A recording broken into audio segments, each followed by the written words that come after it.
jako akawuwo.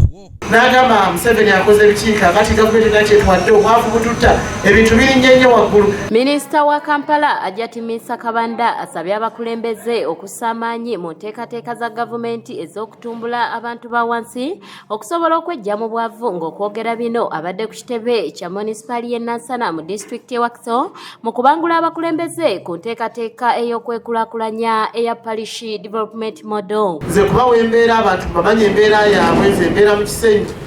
Manya abantu nti tusula nga situlidde emmere, tusula nga tusula ku mbalaza, tusula nga situla kye tukoze. Eno puroguramu egiridde abantu abaavu abatalina kye basobola kukola.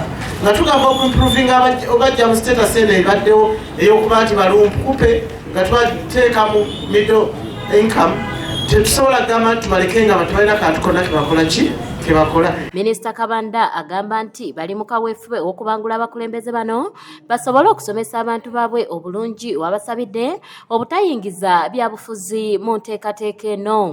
Bwe tuva mu bwavu obwo tuteekwa okuba nga ffenna tuli transparent era nga tumanyi nti ebintu byetukoze bya bwerufu.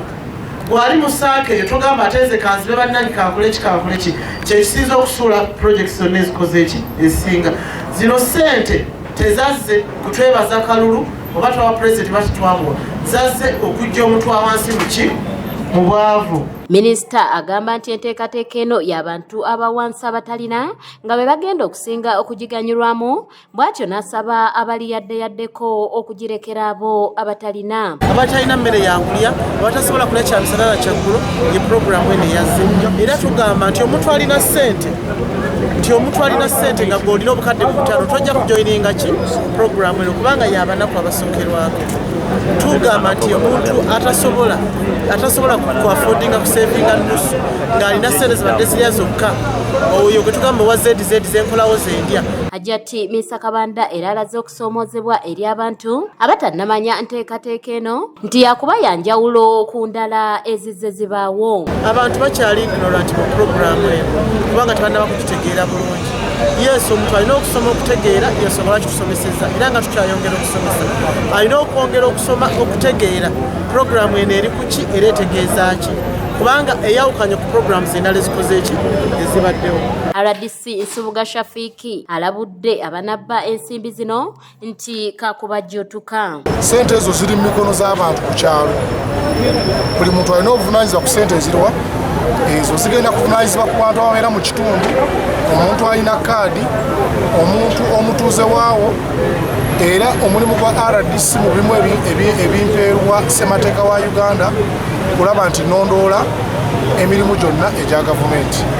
Kyokka abantu abeetabye mu nteekateeka eno basoyezza abakulu n'ebibuuzo ng'okujja abantu bamufuna mpola abakolera ku nguudo n'okubagobaganya kw'ossa n'okuwa abantu abalina ku nsimbi okulembera mu nteekateeka eno ate ne babuuka bamufuna mpola. Nti kyalabikanga ekyali kyagala okusookera mu bo kikke naye ng'ekintu ekyo bwe munaayongera okubasomesa kubanga ne ba LC1 babadde bantegeeza nga bagamba nti chairman owa LC1 gavumenti omuwa omutwalo gwe ogumu naye bano banna abalala 10 bo tebalina bwe balabikira ate nga bagambye nti mu ssente zino bwe babanga zizze abakulembeze bo baziyimirire wala bazirengere bulengezi. Tugenda kikola tukyali nga mutugambye puroguramu zino za buli muntu si za bibiina era abantu abali kakiiko okwo tebagala kusayiningira abantu. Kanyike Kevinizi yakusakidde eggulire lino ku lwa ABS Television. Ate ssente z'ekyenjawulo zisigala mu ffe ffennyini zeetoololera mu ffe